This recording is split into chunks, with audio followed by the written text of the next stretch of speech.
Welcome to Business Chats with Debbie, where we talk to small businesses about their stories. I'm your host, Debbie Warburton, and today I've got the lovely Rob Butland from Cornwall Rugby League in with me. Hello. So tell me, because I'm from up north, as you can guess. You are, yes. And I was brought up on rugby union. Right, yeah. So I took my eldest daughter to watch the first home, the second home match, and she was like, "What's happening, Mum? I don't understand this at all. Why is he doing that? And why is he doing that?" Because it's completely different. It is. So, and it's union down here. Well, it is. Yeah, it was. Yeah. So why bring rugby league down into Cornwall? Okay, well, I guess there's a few opportunities within Cornwall for more sports to be played, and people are already very passionate about rugby. People are already very passionate about Cornwall.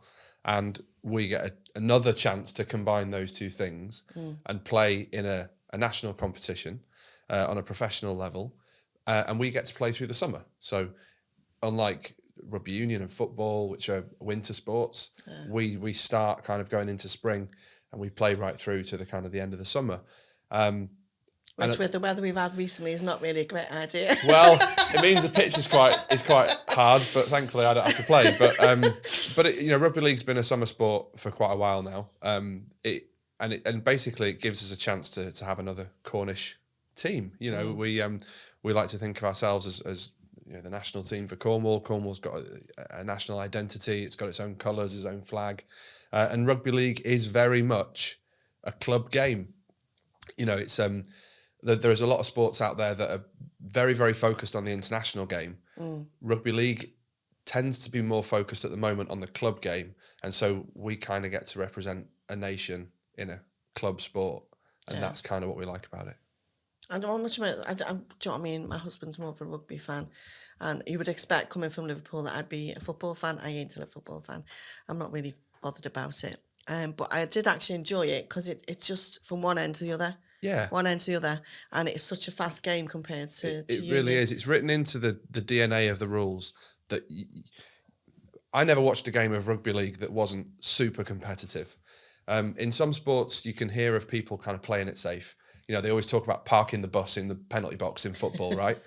You can't really do that in rugby league because you've got 6 tackles and then you've got to give the ball to the other team after 6 tackles if you don't score a try. So you need to be as far down the pitch as possible. So it's kind of written into the rules that it's going to be end to end. And it's one of the biggest things people say to me is, I can't believe how end to end it is. I can't believe how fast it is. I can't believe the hits and how loud those hits are. I know. I'm like, oof, God, that must have hit. Yeah, you feel it in the crowd, let alone on the pitch.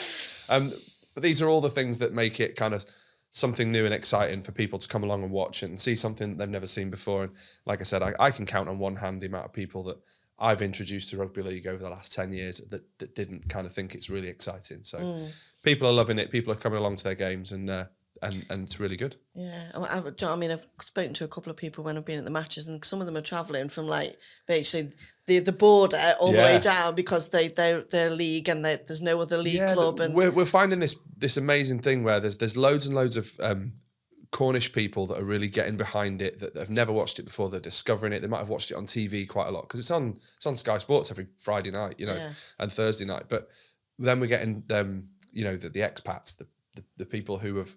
We all know that there's lots of people that live and work in Cornwall from all over the country. Yeah. 2 of us sitting here, and there's lots of those people that are really passionate rugby league supporters. And so you come to our games, and there's people.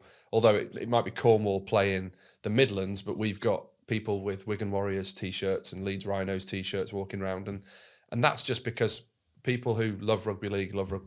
Yeah. It's a real sport to be passionate about. Yeah. No, I'm really enjoying it. I'm trying to explain to my eldest what's going on. Don't ask me. I haven't got a clue. Do you know what I mean? All I enjoy, I'm just watching it going backwards and forwards up the pitch. Yeah. Well, that's it. So what can we do? Because obviously we sponsor the business sponsors, players. What else can we do? Because it must be a costly sport. Well, every sport's costly in its own right, isn't it? I mean, professional sport is a difficult playground depending on what the sport you're in. I think rugby league is a sport that.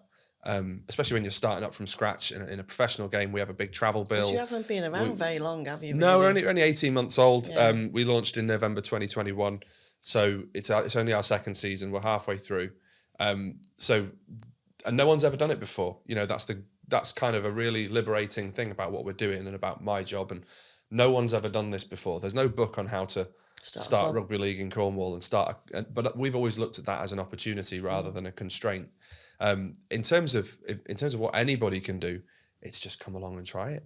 Watch a game. If you own a business and you'd like to support it, then that's a lovely thing to do. You know, we are a business that has a platform of exposure for other businesses, and we encourage businesses to come and have a chat about what we can do sponsorship wise, because, you know, there's a lot of people out there following what we do, not just rugby fans, but people who are just interested in the story, people who are interested in Cornwall, people who are rugby league fans who live in the north, who we're now their second favourite team. So we've got huge audiences all over the country.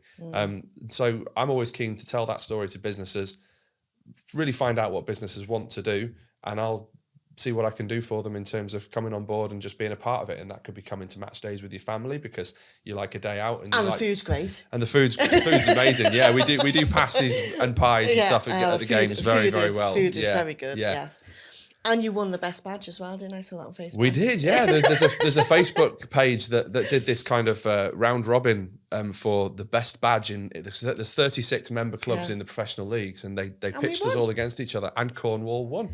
Thousands and thousands of people, you know, voted for our badge to be the best, and you know, the great thing about our badge is that you look at it and you don't have to read the word to know what it is. The badge says Cornwall, it says rugby league, and that's what a good brand, we think, does. Yeah, no, it definitely does.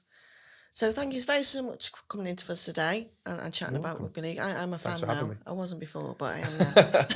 And thank you very much for your support. It's even better when our player scores. Absolutely, yeah. And Kobe scored a great try the other week. That was amazing. Yes, and there's been those pictures that we took of him after he scored. We got the fantastic team at Cornwall Sports Media that do our pictures for us, and those pictures are just amazing. Well, we were in the stands for that one. I was like, is it? Yeah. Yes, it is. Yeah. No, and thank you so much for your support, and thank you for having me today. Yeah, you're welcome. So thank you, guys, and I will see you on the next podcast. Bye-bye.